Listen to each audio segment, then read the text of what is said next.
Rempli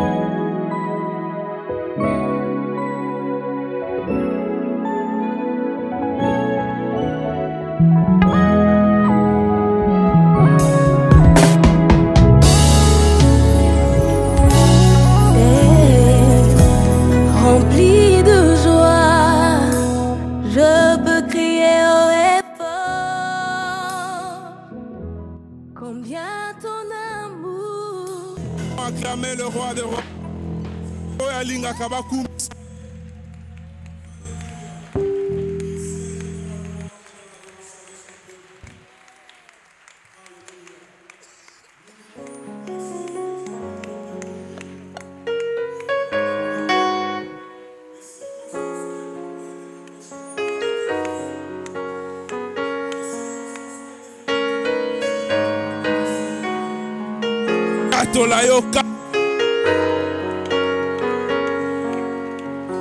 Celui qui veille sur Israël ne sommeille ni ne dort.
tu es là.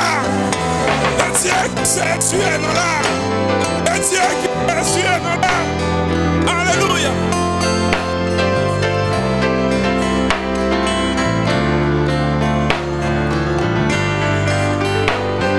Je remplacerai les années. Non, je remplacerai.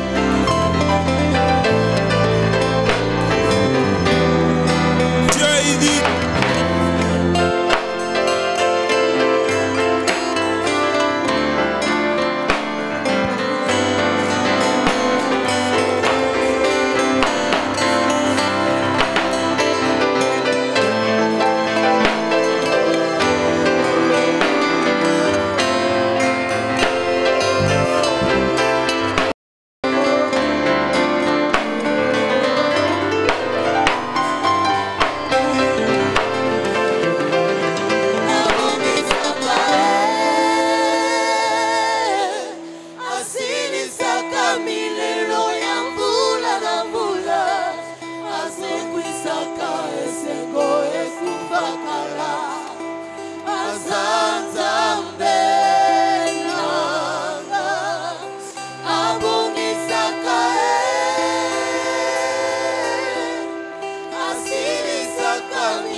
Nous voulons continuer sur cette lancée. Écouter un dernier cantique avant d'écouter la parole de Dieu qui sera prêchée par notre frère le pasteur Ig Ndungi. Nous voulons chanter ce cantique. Dieu est puissant, Dieu est capable de tout faire. Alléluia. Nous chantons ce cantique. Dieu est capable de tout faire. Alléluia.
Nous acclamons ce Dieu qui est capable de tout faire. Et ce qu'il te demande ce matin, c'est de garder ta foi en Christ. Il est le Dieu qui fait des promesses. Il est le Dieu qui réalise ses promesses. À ceux qui ont foi en lui, Dieu est capable de tout faire. Oui, de tout faire. Il est capable même de ressusciter un mort. Dieu est capable de tout faire. Gardons notre foi en Christ. Acclame pour Dieu. Dieu est capable de tout faire. Acclame pour Dieu. Dieu est capable de tout faire. Reçois de Dieu ce matin tes promesses par la foi. Dieu est capable ce matin, en écoutant sa parole, de recevoir de Dieu ta part. Dieu est capable de tout faire. Alléluia. De tout faire. Rien n'est impossible à Dieu. Il est capable de tout faire. Il peut frayer un chemin là où il n'y en a pas. Il a fait passer Israël à pied sec sur la mer Rouge. Il est capable de tout faire, capable d'ouvrir le ciel en ta faveur, de te faire vivre ta destinée, de mettre à la confusion tes ennemis. Car le porte de séjour des morts ne prévaudront point contre l'Église. Alléluia. Qui es-tu, grande montagne, pour t'élever contre Zorobabel? Tu seras aplani. Dieu est capable de te faire entrer dans ta destinée. Dieu est capable de te faire prospérer. Dieu est capable de faire tout. Acclamons pour notre frère qui nous apporte la parole. Nous invitons le pasteur Hugues. Nous acclamons.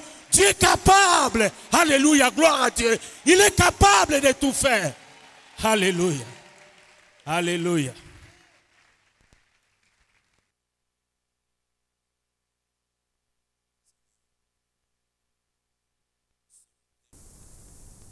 Juge 13, le verset 1 à 5, aussi le verset 24. Juge 13, 1 à 5. Je veux lire. Les enfants d'Israël firent encore ce qui déplaît à l'Éternel. Et l'Éternel les livra entre les mains des Philistins pendant 40 ans. Il y avait un homme de Tsoréa de la famille des Danites, et qui s'appelait Manoah. Sa femme était stérile et n'enfantait pas. Un ange de l'Éternel apparut à la femme et lui dit, « Voici, tu es stérile et tu n'as point d'enfant.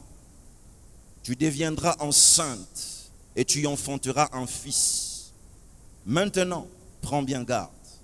Ne bois ni vin, ni liqueur forte et ne mange rien d'impur.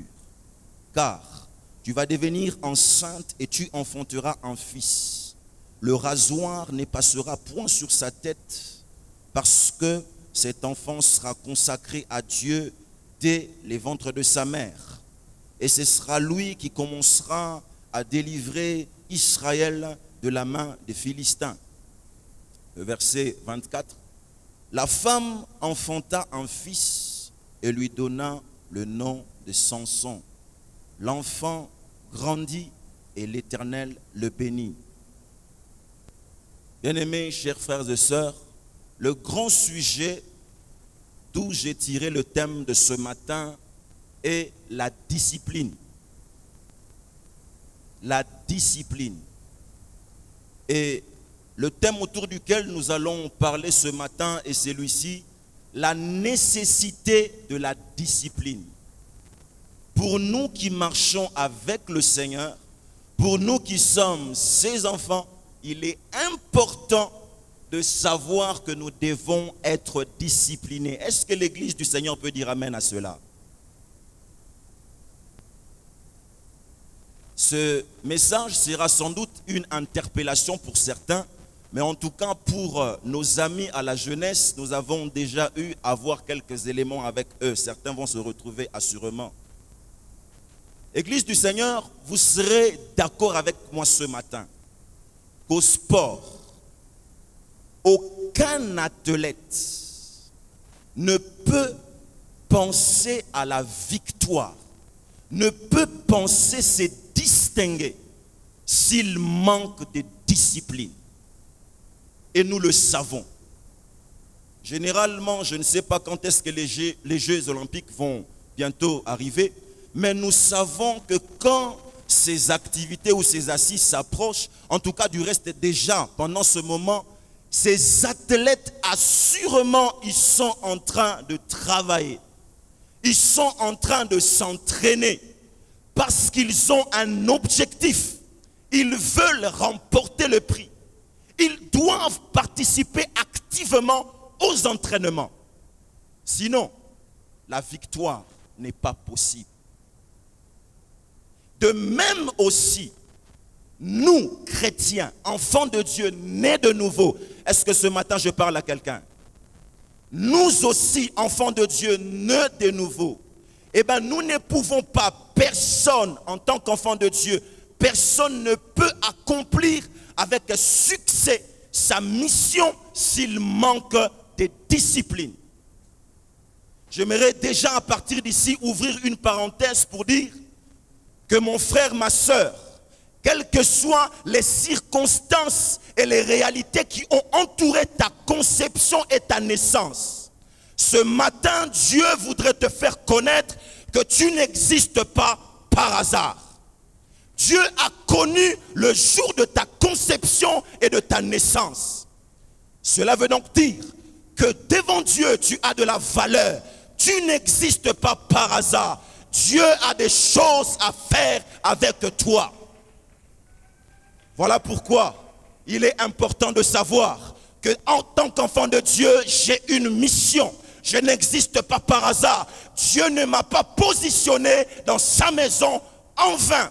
Il m'a attaché, il a attaché à ma vie une mission. Est-ce que quelqu'un croit à cela ce matin? Et à toi aussi, ce matin qui est là, peut-être que tu te demandes toujours, mais pourquoi est-ce que j'existe? Il y a des gens qui se posent ce genre de questions.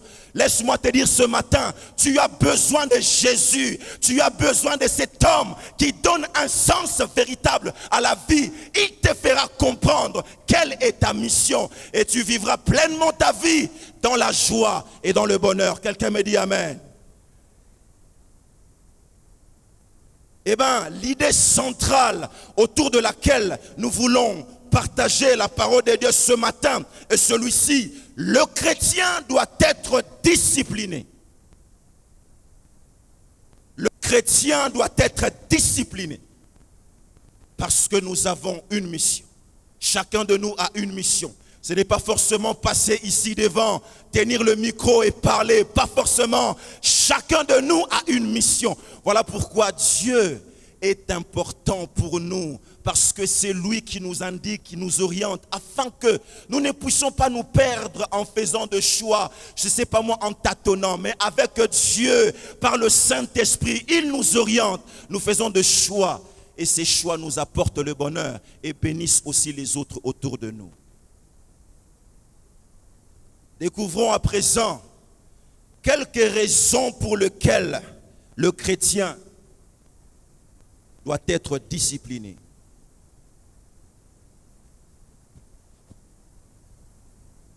Bien-aimé, premièrement, le chrétien doit être discipliné car il est appelé à la consécration. Tu dois, je dois, nous devons être disciplinés parce que nous sommes appelés à la consécration. Deuxièmement, le chrétien doit être discipliné car il est appelé à garder la promesse. Nous sommes appelés, mon frère et ma soeur, à être disciplinés car Dieu a attaché à nos vies, peut-être de manière générale, mais aussi de manière particulière, des promesses. C'est pourquoi nous devons être disciplinés. Enfin, troisièmement, le chrétien doit être discipliné car il est appelé à vivre la promesse. Non seulement que nous sommes appelés à garder la promesse, mais aussi Dieu nous appelle à vivre la promesse. Bien-aimé, le premier point, le chrétien doit être discipliné car il est appelé à la consécration. Nous voyons cela dans Juge 13, le verset 3 à 4. La Bible dit, un ange de l'Éternel apparut à la femme et lui dit, voici tu es stérile et tu n'as point d'enfant, tu deviendras enceinte et tu enfanteras un fils. Maintenant, prends bien garde, ne bois ni vin ni liqueur forte, et ne mange rien d'impur. Église du Seigneur, comme nous l'avons constaté ensemble dans ce passage, le couple de Manoah n'avait pas d'enfant parce que Madame Manoah était stérile, selon ce que nous dit la parole de Dieu. Et assurément, cette situation devait être difficile pour ce couple et particulièrement pour la femme. Vous savez, la culture juive a beaucoup de similitudes avec nos cultures africaines. Du reste, nous pouvons aussi nous référer au récit de la maman de Samuel, Anne. N'est-ce pas que là nous voyons un exemple aussi probant? C'est-à-dire que Pénina, sa rivale, était en train de se moquer. La Bible dit, elle l'a mortifiée à longueur de journée parce qu'elle n'avait point d'enfant. C'est-à-dire que ne pas avoir d'enfant en Israël pour une femme était un sujet de honte et déshonneur. Et c'est ce qu'a connu la maman de Samson. Mais la parole de Dieu nous fait remarquer ici, c'est que dans cette situation de honte, d'ignominie, autant marqué, Dieu porta son regard sur cette femme qui était déconsidérée, qui était peut-être méprisée dans son entourage, dans sa famille. Dieu porta son regard sur elle. Dieu l'a mise à part. Dieu l'a consacrée parce que elle devait porter un champion. Et ce matin, vous savez, la Bible dit dans 1 Corinthiens 1, 27 à 28, eh bien, Dieu a pris les choses viles, les choses qui n'ont pas de valeur. Dieu les prend afin de confondre celles qui sont. Dieu prend les choses faibles afin de confondre les fortes. Oh, toi qui es là ce matin, reçois cet encouragement de la part de ton Père ce matin. Peut-être que tu es là aussi. J'aimerais m'adresser peut-être à une femme, à un homme, à un couple. Vous vous attendez peut-être à un enfant, mais jusqu'alors, vous en êtes incapable. Eh bien, ce matin, que la grâce de Dieu soit sur vous et que la puissance du Saint-Esprit vous rende capable de procréer. Dieu est capable de faire ces choses encore aujourd'hui. Et ce n'est pas une chanson, nous le disons parce que nous le voyons dans sa parole. Et sa parole, c'est sa volonté parfaite. Est-ce que l'église du Seigneur dit amen à la parole de Dieu? Oh, vous savez, dans ce monde, les hommes ont généralement le réflexe de donner de la valeur aux hommes parce qu'ils détiennent un certain nombre de biens. Ah, il a ceci. Oh, c'est un homme, c'est une femme de valeur, c'est un homme haut placé. C'est bien bon, mais la Bible dit, l'homme regarde à ce qui frappe aux yeux, mais l'Éternel regarde au cœur. Église du Seigneur, avant même que nous ne soyons préoccupés, ce n'est pas mal de posséder, mais avant même que nous ne soyons tellement préoccupés par ce que nous allons posséder, ce que nous voulons accumuler, soyons plutôt préoccupés par nos cœurs qui doivent être agréables à Dieu. Ainsi, on peut avoir un homme très haut placé, mais devant Dieu, il n'est rien, parce que toutes ses voies sont sales, sa façon d'atterrir les choses sont bizarres. Mais par contre, on peut avoir un jeune homme, une jeune sœur, devant les gens ne paraissant peut-être pas, mais devant Dieu, c'est celui-là qui a du prix. Les hommes peuvent regarder et mépriser, mais quand Dieu regarde, il dit, celui-là, celle-là c'est ma perle, celle-là c'est mon joyau. La présence de Dieu. Autant marqué. Dieu l'a visité. Quand l'ange se révèle à la femme de Manoah, il lui donne un certain nombre de choses. Il lui ordonne pardon. Il dit, tu ne boiras ni vin, ni liqueur forte, et ne mange rien d'impur. Frères et sœurs, la question que je me suis posée quand j'ai médité ces passages, du reste ça fait un peu longtemps, la question que je me suis toujours posée, est-ce que Manoah ou sinon sa femme avait l'habitude de prendre ce genre de choses? la Bible ne nous dit pas grand-chose. Sinon, elle ne nous dit absolument rien à ce sujet. La Bible se tait. Mais la parole de Dieu nous fait comprendre que pour porter ces champions, cet enfant, cette femme devait se mettre à part. Elle devait se consacrer en s'abstenant d'un certain nombre de choses. Consécration veut simplement dire action de mettre à part. Consacrer veut simplement dire mettre à part. De même, nous aussi, Église du Seigneur, enfants de Dieu, le Seigneur voudrait nous faire comprendre une vérité. Ce matin, c'est la maman de Samson, la femme de Manoah, qui va nous enseigner. Ce matin, le Seigneur voudrait nous faire comprendre, nous rappeler sinon, que nous sommes ses instruments et que Dieu veut utiliser pour atteindre ses objectifs. Mais pour cela, nous devons nous mettre à part. Est-ce que je parle à quelqu'un ce matin? Dieu a attaché à nos vies une mission. Pour cela, nous devons nous mettre à part. Nous devons être consacrés à Dieu. Nous devons être disciplinés.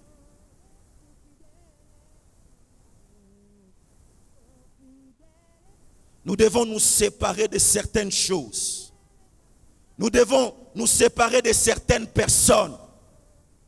Nous devons éviter de fréquenter certains endroits. Et nous devons quitter certaines conditions. Église du Seigneur, ce matin, Dieu nous interpelle. Nous sommes ses enfants, c'est bon. Mais il nous appelle à la consécration. Il nous appelle à nous mettre à part. Nous ne devons pas dire, sinon nous marchons avec Dieu.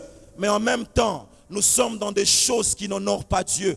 Vous savez, moi personnellement, en ce qui me concerne, je sais et je suis en train de m'améliorer par rapport à un défaut. Généralement, je me mets rapidement en colère. Bien-aimés, nous pouvons passer à côté de beaucoup de choses. Je le répète, tu peux passer à côté de beaucoup de choses, de passer à côté de ta mission si tu ne te sépares pas de certaines choses. Quelqu'un me dit amen. Quelle est cette chose de laquelle tu dois te séparer? Peut-être que chez moi, c'est la colère. Peut-être que chez toi, c'est l'orgueil. Pour autre encore, c'est la cupidité. Pour un autre encore, c'est quoi? C'est l'impudicité. Nous devons nous séparer de ces choses. Nous devons nous séparer de certaines personnes si nous voulons atteindre les objectifs avec Dieu. La Bible dit, sortez du milieu d'eux. Vous savez, malheureusement, nous avons dans l'église les enfants de Dieu, mais qui ont autour d'eux d'amis de toute espèce. Qu'est-ce que vous partagez ensemble? Est-ce que ce matin je parle à quelqu'un? La Bible dit, les mauvaises compagnies corrompent les bonnes mœurs. Tu marches avec Dieu, mais qui sont ces amis que tu fréquentes?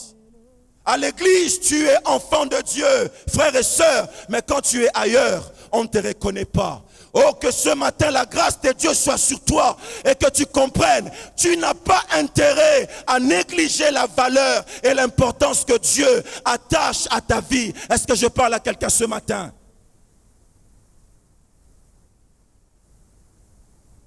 Nous devons éviter de fréquenter certains endroits. Alors ça, je me rappelle, nous l'avons vu dans les enseignements de baptême, et je crois que beaucoup ici se rappellent. Bien-aimés, parce que nous sommes nés de Dieu, nous devons éviter de fréquenter certains endroits. Quelqu'un me dit amen. Ce matin, nous sommes là. Généralement, les dimanches, l'église est pratiquement remplie. Mais la semaine, où sommes-nous?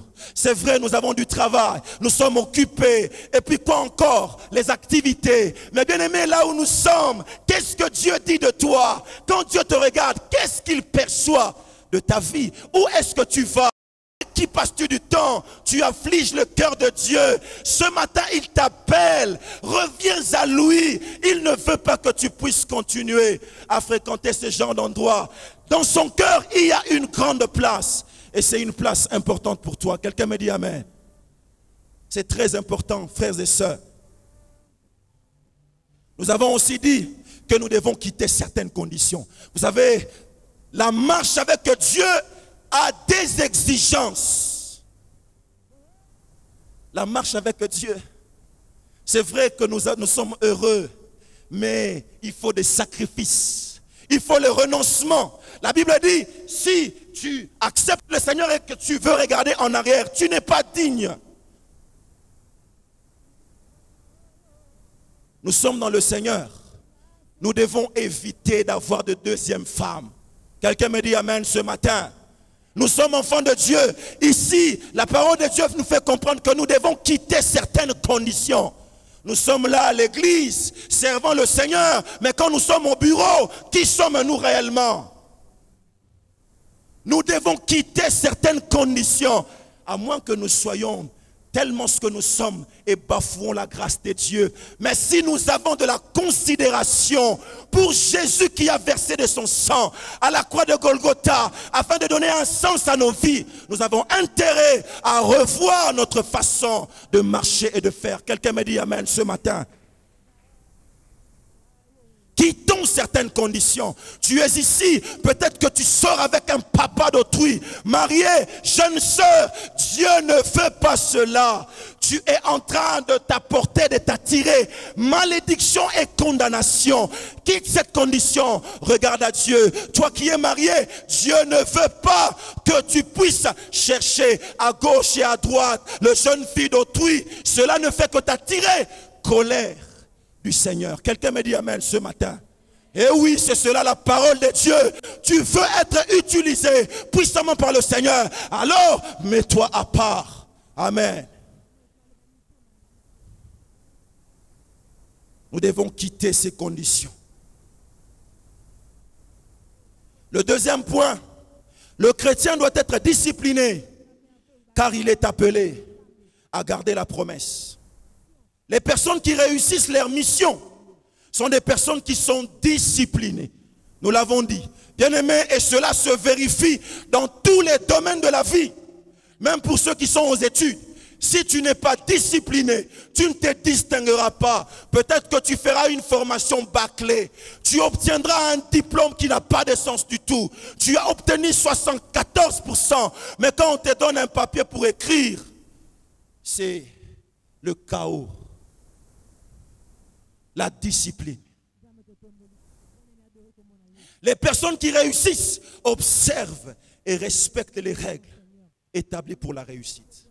Remarquez avec moi qu'en plus d'instructions concernant la maman de Samson, Madame Manoah reçoit aussi les instructions au sujet de l'enfant Samson. Samson n'était pas n'importe quel enfant. Il allait être un instrument entre les mains de Dieu pour la délivrance de son peuple. Dieu a donné à la maman, c'est vrai, d'instructions pour elle-même, mais aussi pour l'enfant qu'elle devait porter. Nous devons être disciplinés si nous voulons garder la promesse. Oh mon frère, ma soeur, ce matin tu es ici, tu as reçu des formidables promesses de la part du Seigneur. C'est une bonne chose. Vous savez, recevoir la promesse est une chose, mais vivre la promesse est une autre paire de manches. Tu peux être bourré de promesses, mais si tu n'es pas discipliné, je le répète, qui que tu sois, si tu n'es pas discipliné, tu as peut-être entendu Dieu te parler audiblement. Mon fils, je t'appelle, je te consacre. Tu seras puissant, tu seras un homme puissant, tu seras une femme puissante. Tu vas traverser le continent. Si tu n'es pas discipliné, tu passeras à côté de la plaque. Seigneur, accorde-nous la grâce d'être des hommes et des femmes disciplinés. L'ange révèle à la mère la mission de l'enfant. Il n'est pas comme tout autre enfant. Je l'ai dit. Il est consacré à Dieu. Il dit, le rasoir ne passera point sur sa tête.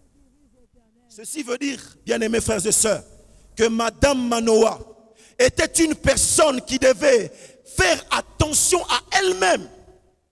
Elle a reçu une promesse. Et Dieu lui a dit, tu ne prendras pas ceci, tu ne feras pas ceci. C'est-à-dire que désormais la vie de cette femme avait connu une tournure autre.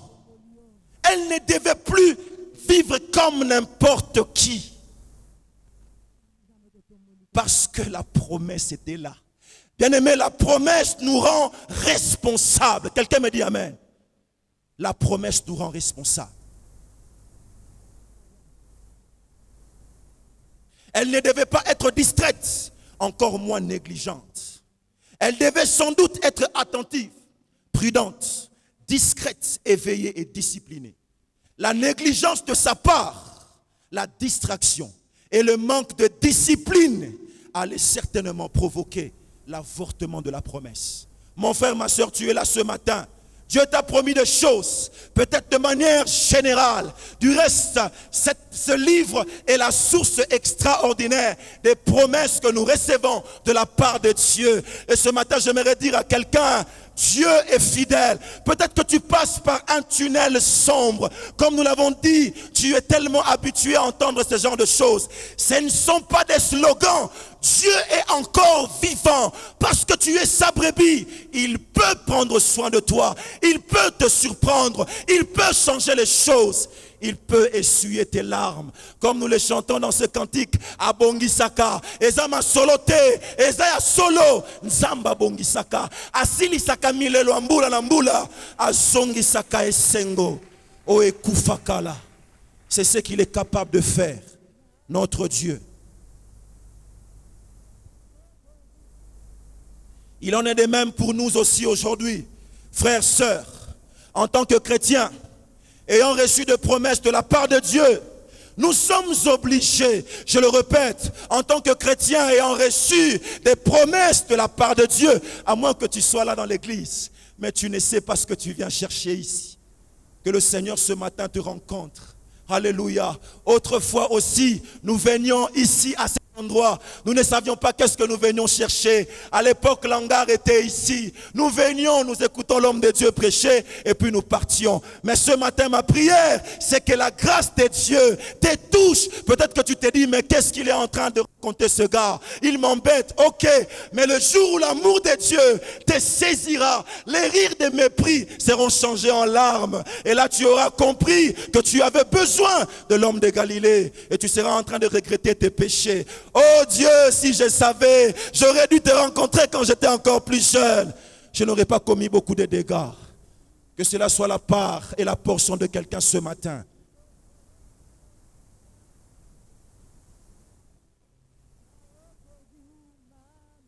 Nous sommes obligés de faire très attention, de veiller si nous voulons plaire au Seigneur en gardant précieusement les promesses.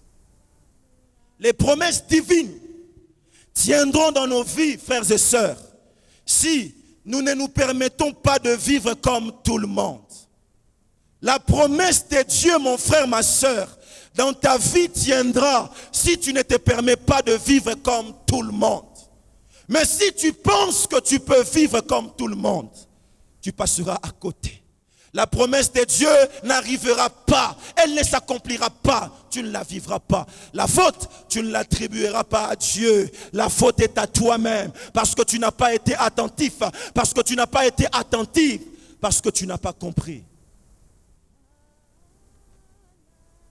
Nous devons éviter d'être distraits, légers, superficiels et négligents pour ne pas risquer l'avortement des promesses de Dieu. Bien-aimés, nous avons l'habitude de partager avec nos jeunes. Si tu es léger avec Dieu, je le répète ce matin, Dieu aussi sera léger avec toi. Si tu es superficiel avec Dieu, si tu viens seulement ici en ces lieux, les dimanches et puis la semaine, tu reprends ta vie, tu es le propre maître de ta vie, j'aimerais te dire, tu es en train de passer à côté de beaucoup de bonnes choses. Et Dieu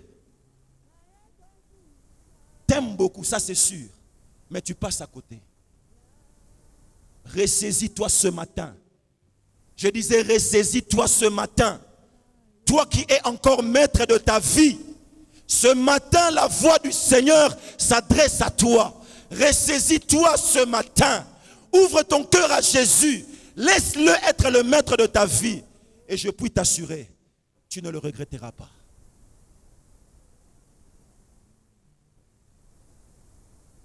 Enfin, troisièmement, le chrétien doit être discipliné car il est appelé à vivre la promesse.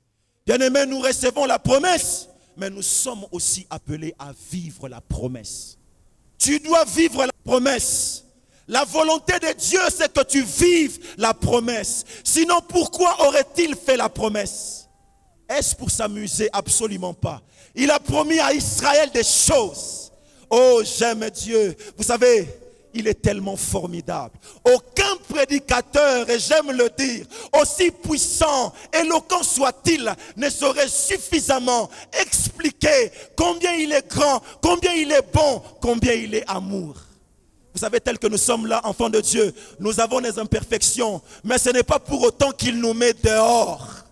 Nous chutons, nous commettons gaffe et que sais-je encore, mais il attend que nous puissions nous corriger. Il nous veut toujours près de lui. Est-ce que nous pouvons acclamer ce Dieu plein d'amour? Oui, mon frère, c'est un Dieu plein d'amour. Peut-être que ce matin tu es là, tu as chuté dans un péché. Il t'est arrivé de t'égarer un tout petit peu. Écoute la voix du Seigneur ce matin.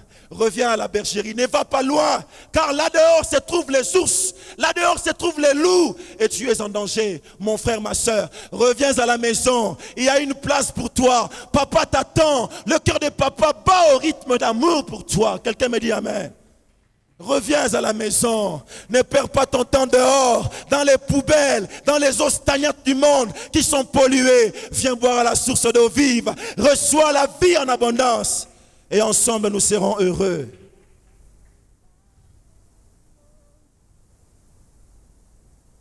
La volonté de Dieu est que nous voyons les promesses se matérialiser dans nos vies. Bien souvent, beaucoup d'enfants de Dieu que nous sommes, nous passons à côté parce que nous manquons de discipline. Nous passons généralement à côté. Nous ne vivons pas la promesse de Dieu parce que nous manquons la discipline. Quelqu'un a dit, j'ai retenu cette phrase précieusement, l'onction t'ouvre la porte. Bien-aimé, toi qui aimes l'onction, tu aimes ces choses. Cette phrase m'a tellement captivé, je la garde depuis toujours. L'onction va t'ouvrir la porte, tu vas entrer, mais c'est la discipline qui te fera asseoir sur la chaise de la promesse. Nous qui aimons Dieu, nous le servons avec zèle. Je m'adresse ici particulièrement aux jeunes gens. Ayant reçu l'onction de Dieu, zélés, c'est bon, la porte est ouverte, mais sans discipline. Nous ne nous asseoirons jamais sur la chaise de la promesse. C'est ce que les jeunes me disent, amen. C'est très important. Nous devons être disciplinés. Cette affirmation nous fait comprendre qu'il n'est pas possible de vivre les promesses de Dieu sans avoir au préalable observé une vie disciplinée. On peut avoir reçu de Dieu de nombreuses promesses, une grande onction, mais sans discipline, il n'y a rien. Au verset 24, le verset par lequel nous avons terminé, la Bible dit, la femme enfanta un fils et lui donna le nom de Samson. Là, nous pouvons comprendre que finalement, l'enfant qu'elle attendait est arrivé.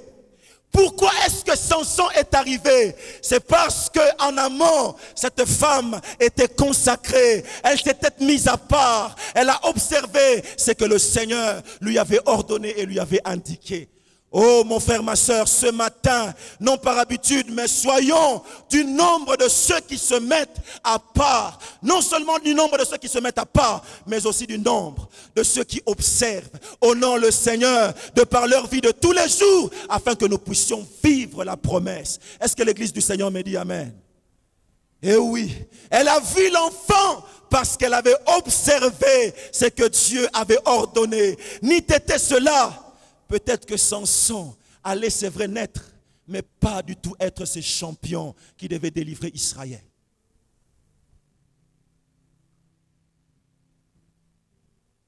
Aussi, la suite de ce verset dit, l'enfant grandit et l'Éternel le bénit. Bien-aimés, nous pouvons comprendre aussi que Madame Manoa, ce matin, cette femme nous enseigne. Alléluia. Bien souvent, quand les gens, sinon les prédicateurs, exploitent ce passage, c'est plus vers Samson que nous sommes orientés. Mais la maman de Manoa aussi nous enseigne des choses. Madame Manoa a réussi à observer toutes les instructions concernant l'enfant. Elle a obéi pour elle-même.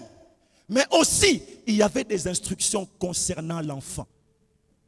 Vous vous imaginez un jeune homme, ou peut-être c'est un enfant, il vient de naître. Vous savez, plusieurs fois, je me suis imaginé le travail profond de la maman de Samson. Nous le voyons dans nos maisons. Viens ici, ne va pas là-bas, fais attention. Samson devait garder ses cheveux tout le temps de sa vie. Je ne sais pas si vous êtes déjà arrivé d'imaginer le travail, le veille que maman Manoa dont elle devait faire preuve. Elle devait veiller sur l'enfant. Quand elle bougeait, quand il bougeait, la maman devait se rassurer que les cheveux de l'enfant étaient restés intacts. Elle a observé les instructions concernant l'enfant. C'est alors qu'elle a vécu la promesse. La Bible dit, l'enfant grandit et l'Éternel les bénit. La mère de Samson a vu ce que Dieu a opéré au travers de leur fils.